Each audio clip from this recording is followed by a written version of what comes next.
Anyway, tonight we're here to talk about changing habits, those habits that keep us stuck in places we don't want to be.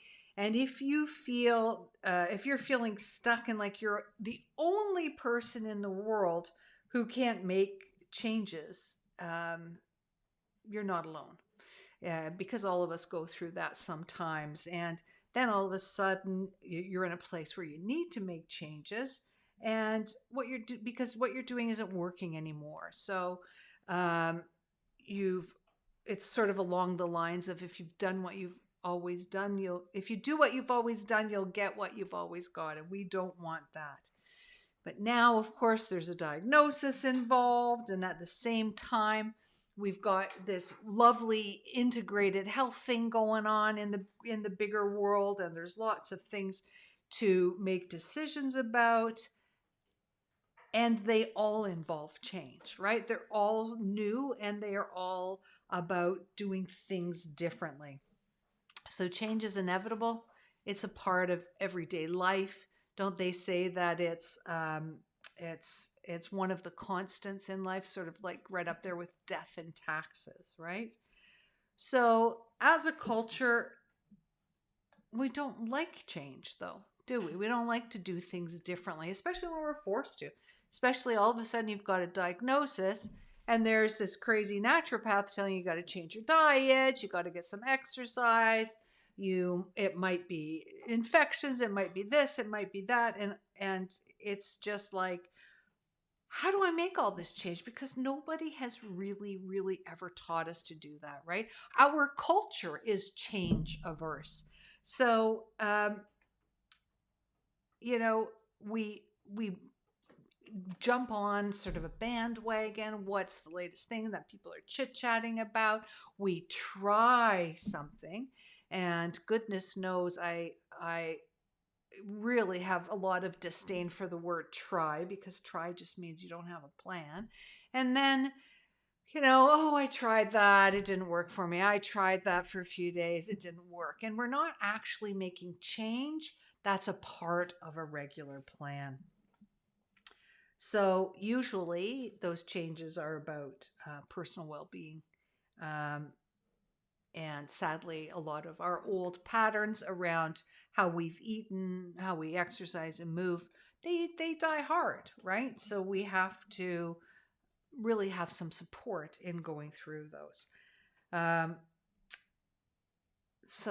let's take a look at some tools, and I want to what I want you to get out of today is that by the end of today, you understand the cycle of change.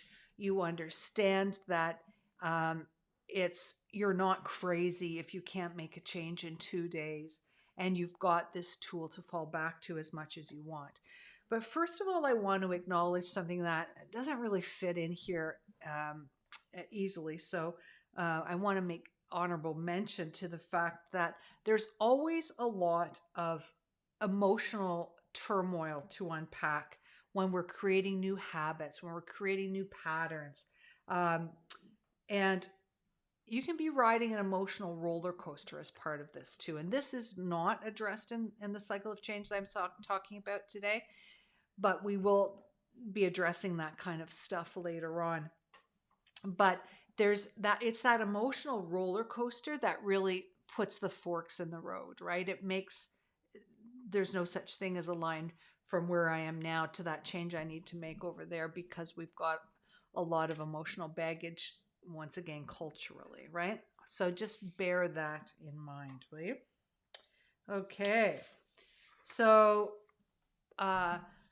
now what I want to do is just share a couple of ideas that, in observing people for 20 years, and people that really embrace change and move forward, and those that don't, they really stay stuck in their world. A couple of things that I see that people who make change and embrace change do well. And the first one is making your commitment real. So this is that really scary time where we step into the world and say, "Hey, I'm going to change things. And nobody else likes change either. So you're going to make a whole lot of other people uncomfortable with that. But any change requires new patterns, and new patterns require some support. And they actually also require a little bit of time to implement. So in those first few weeks, when you're stepping boldly into change, you might want to do a lot more positive self talk. You might want to engage some visualization to see what that might look like, just to keep you on track. Post your affirmations around the house. Write them with lipstick on the bathroom mirror, put them on sticky notes on the kitchen fridge. Set up safety nets to catch you. Phone a friend. Say, okay, when I phone you with this is what I need from you. This is the kind of support that I need from you. And if you waver and if you do fall off the wagon, don't throw your arms up and just surrender. Stop, take a deep breath, and resume. Get right back up on that horse again. No excuses, just do it, okay? And this is where you're going to come face to face with that perfection delusion, just so you know. So that perfection delusion, it permeates our entire culture, and there's a lot of emotional baggage. So going back to that comment I made about emotional baggage, that plague of perfectionism, as it were. So remember your commitment. This is the summarizing it all. Remember your commitment to change and be firm but forgiving with yourself. So I'm going to say that again because that's super important. Remember your commitment to change and be firm and forgiving with yourself. Okay, so that's the first one. The second one is to believe in your mission. So science is now backing what naturopathic doctors, what other traditional forms of medicine, like traditional Chinese medicine, traditional Ayurvedic medicine, have been saying for, in some cases, centuries, in some cases, millennia. And your success depends on how you see yourself and whether you truly believe in what you're doing. So that's simple mind-body medicine. Now we know through the works of Candace Pert, through the works of so many of the new neuroscientists, that what we believe actually also plays itself out in our tissues. So a message, that might be, this is hopeless, what a waste of time, I'm never going to be able to do that, actually plays itself out in your body very differently than a message that says, hey, this is awesome, this is fun, I can do this, I can rock this. So, believing in your mission is super important. This is a great time to also do a little bit of emotional housekeeping, those other people that around you that might not believe in your mission. So those other people that just want you to go to the doctors, they just want you to do what the doctor says. Well, we live in such an interesting time now that we know that that doesn't work anymore. That doesn't work the way that we once thought it did. So heaven knows the greatest saboteur when it comes to believing is right here, right? This is our biggest saboteur. So we don't need extra people around us that are maybe poking that saboteur and giving them license. So that's the second thing I want you to remember. So making your commitment real, believing in your mission, and the last one, which is the one we're going to spend the body of our time on tonight, is understanding that there is a real cycle of change. This is something that is very well established, and you can step in and out of that cycle at any stage. There's 6 stages in it. And you may have to go through those 6 stages. Well, you won't have to go through all 6 of them, but you may step in and out, 2 or 3 or more times before your actual change is achieved. And that's okay. That's just wonderful. It is what it is, right? We love to judge, we love to compete, and we don't need to be competitive here, right? No shame, no blame, no guilt, no judgment. So let's look at the cycle of change. And I've actually, like a little keener, made a slide for you tonight. So, oh my gosh, and you can even still see this is, oh, hey, Mikey, how do I zoom out? I don't know. Okay. So I thought this was going to be different. Anyway, okay. So anyway, let's look at the cycle of change. So we'll start at the top there where it says pre-contemplation. And this is where everybody enters the cycle of change. And this is that lovely place where you have no intention on changing, because in your world, you don't even know that you have to, right? Others may see it. Others may see that you have a need for change, but you just don't see it. This could be pre-diagnosis, or this could be before you're looking at a more integrated approach. But thanks, hon. But at the end of the day, this is where you don't know what you don't know. And so that's the ignorance is bliss stage of life. So that's all good. And that's the pre-contemplation stage. Then you move into the contemplation stage, and you get there when you realize that there's a problem. You might be feeling stuck. You're wishing there was something you could do, but you just don't know how to start, right? So people might be sending you stuff. Maybe you've jumped on social media and have started to sink into that rabbit hole. And you've started to see things about MS in nutrition. You've started to see things about naturopathic medicine, about functional medicine, and about integrated medicine. This is where you start to realize that there are other opportunities, and this is a real information gathering stage. The only thing is, it can be overwhelming, and we end up with something that's called analysis paralysis, as Mike calls it. And guess what happens? Nothing. You don't do anything. So we've gone to being blissfully unaware to being aware and sort of paralyzed by that. And then you move into the, I missed the determination one. So the determination is when you're getting prepared to do something. Determination, sorry, I call preparation. And this is where you've committed yourself. You know what? You've read everything. You've listened to people talk on YouTube. You've decided that there's more out there. You're going to make this change. And you're committed to action, but you're just waiting for the stars and the moon to align perfectly. So this is where you're saying, oh yeah, I am so committed to going gluten-free, but you know what? Christmas is just a few weeks around the corner, so I don't think I'll do that. Or, you know what? My birthday's coming up and I really want to eat that birthday cake, so I don't. You don't do it. So this is where you just don't start on it, right? This is the preparation or the determination phase. I'm going to do this. But you're just not quite ready yet.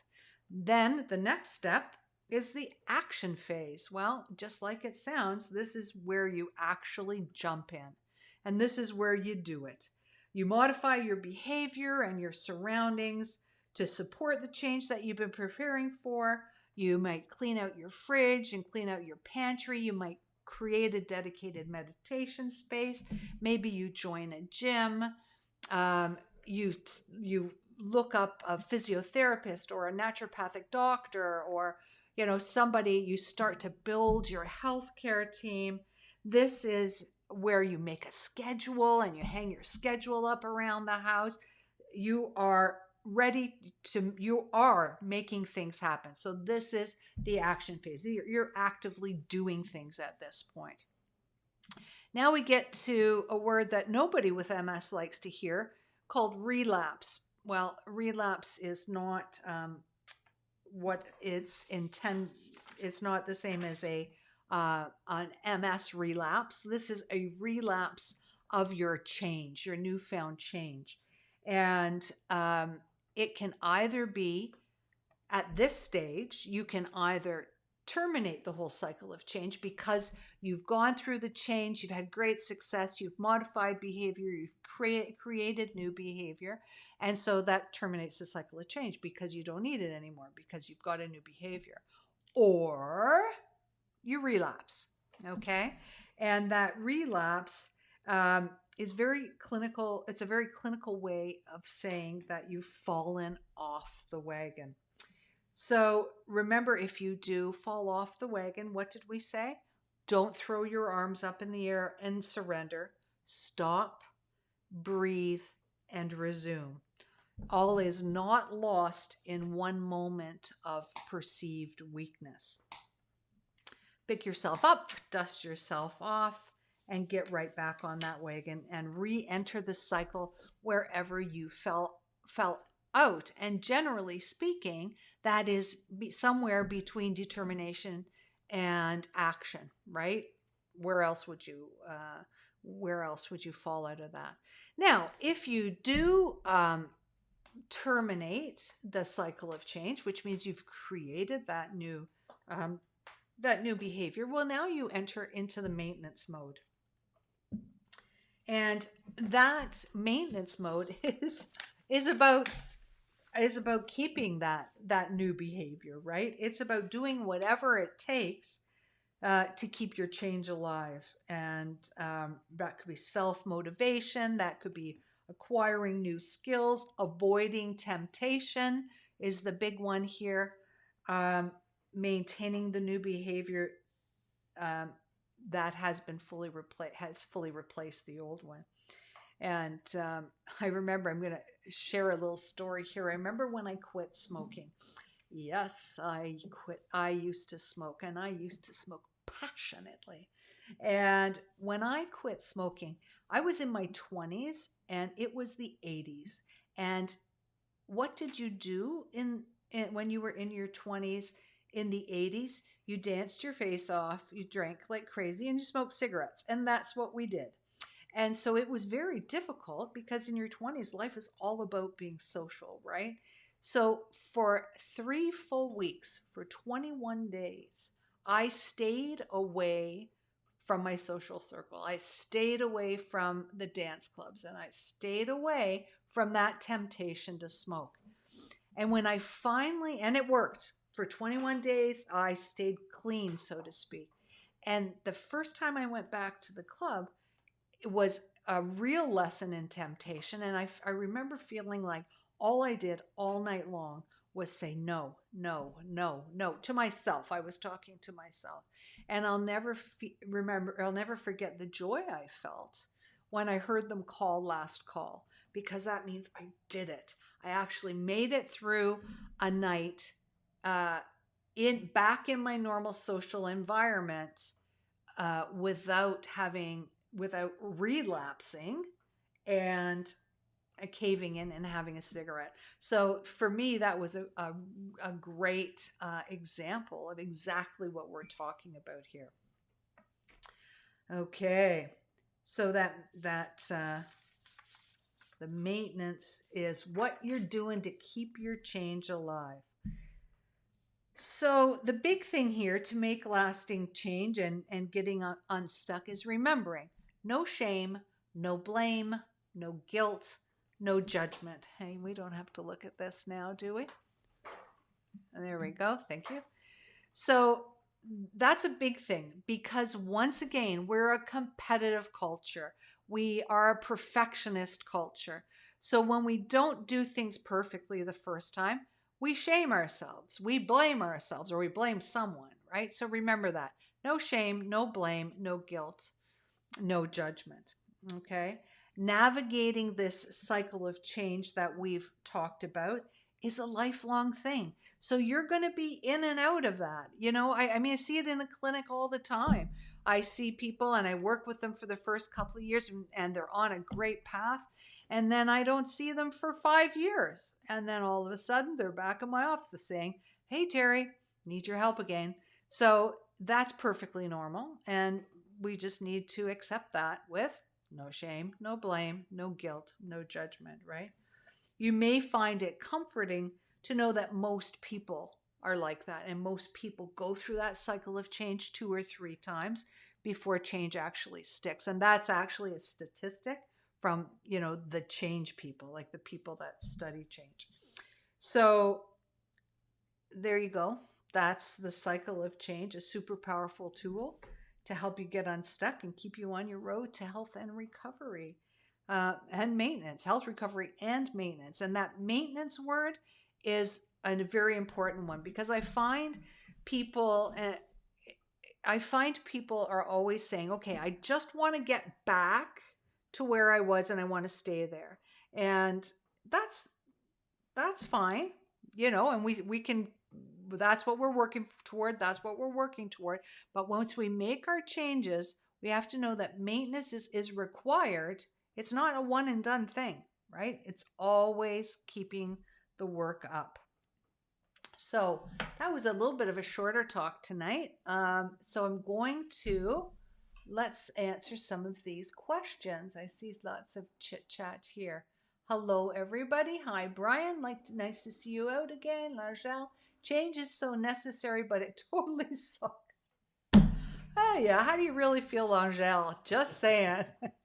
It does, right? Nobody wants to change. It's like, unless you live in the movie Groundhog Day, where you get up and do the same thing over and over again, change is going to happen. And you know what? I've faced it. I ran a multidisciplinary clinic for 18 years, and I've actually had associates say to me, you know what? I just don't do change.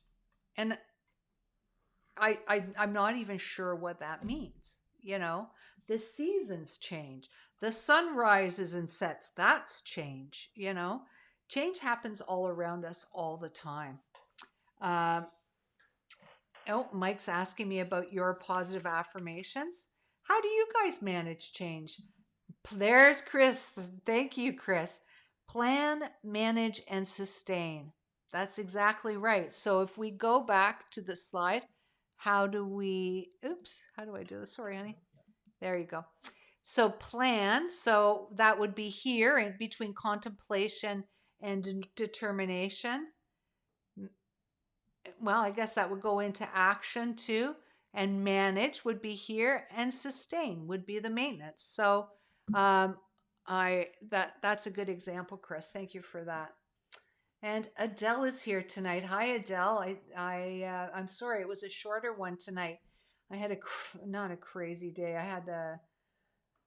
I'm struggling with a little bit of pain these days. So today was not a particularly great day. So I was a little bit less on the ball. So your kitty is taking center stage now. Yeah, he likes to steal the show, doesn't he? It's almost his dinner time. It's almost his dinner time. So anyway, folks, thank you for bearing with me in a shorter talk tonight, but I think it's important, and I think the cycle of change is an important tool. I think it's a super tool. You can, I'll post this graphic in the group right away. Once this is over, you can download it for yourself and use it, and just remind yourself that, everybody goes through it. Everybody gets stuck. And I mean that. Like, even the people that come out of the gate gung-ho, I see them, like I said, 2 or 3 years later, it just wasn't sustainable. They came out, they were just going too fast, So what do they say? The tortoise and the hare, right? Slow and steady wins the race. So slow and steady helps you change the behavior patterns that help you create supportive activities in your life. And that's what keeps you going forward, and that's what keeps you unstuck. And when you do get stuck, you know that you can go back to any part of this cycle, the cycle of change, and just start again, right? Change is a cycle, like cycles of grief. You said it.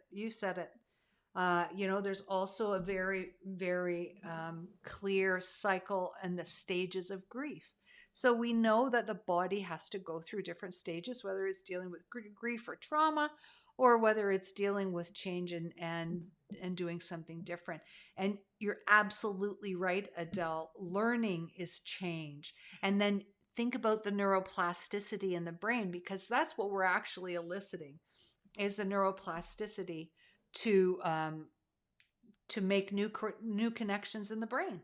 And that's exciting. Like, to me, neuroplasticity is like it for people like you and me, because we have to make changes, and we're just teaching the brain how to do something different, or differently, I suppose, is a good Canadian way to say it. I would say obstacles will always appear when you lose sight of your goals. There you go. Words from Mike. Obstacles will always appear when you lose sight of your goals. Obstacles will always appear when you lose sight of your goals. So write them down, keep them front and center. Yep. Share them. And if you could see my desk, I've got sticky notes everywhere with goals on them, like literally. And what does this one say? This one is about affirmations, and this is actually reminding me to do my affirmations, which is another sticky note on my computer. Okay. Amen, Batman. That's a great way to end, L'Angèle. So thank you all, and we will see you next week. And stay tuned, because I'm going to post this image right into our group. And once again, I just wanted to mention, if you haven't already, please, I encourage you to come and join L'Angèle at 6 o'clock, an hour before the live. She does an amazing stretching class, and every time I attend, I'm just so happy I did. So this is my personal call to you all next week. Let's see you in L'Angèle's Zoom stretching class. She posts the link in the group beforehand, so we will see you then. Take care. Good night.